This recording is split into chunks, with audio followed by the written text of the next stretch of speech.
I read A Court of Thorns and Roses, and here's my review. Let's start with the pros.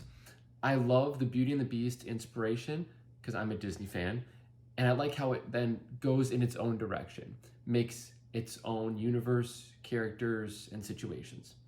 Number two, I like that there is the very satisfying building of sexual tension and the proper release when it's supposed to. Sarah J Maas, her delivery and her timing on that is impeccable.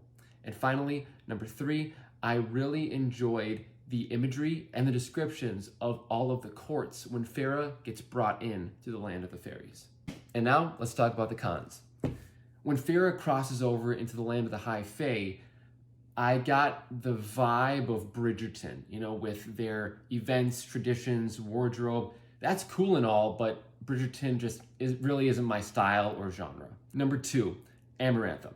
Now, she is a great villain. I really liked her in the antagonist position, but the way that she went about trying to ruin the courts and trying to get under Tamlin's skin with Farah, I felt was a little juvenile and silly with the trials that she had Farah go through. And number three, I found out that I'm just not into spice, especially if the writing style is first person point of view female.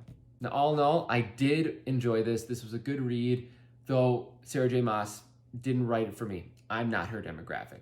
7 out of 10. If you are looking for a fantasy story that does not have a lot of spice, but a lot of adventure and world building, I recommend Heritage: A Sky Jewel Legacy. This is my debut fantasy novel that I published 5 years ago, and I recently just released its sequel, Crusade. Think of Harry Potter meets Avatar: The Last Airbender with a little bit of Indiana Jones and Avengers: Infinity War in there.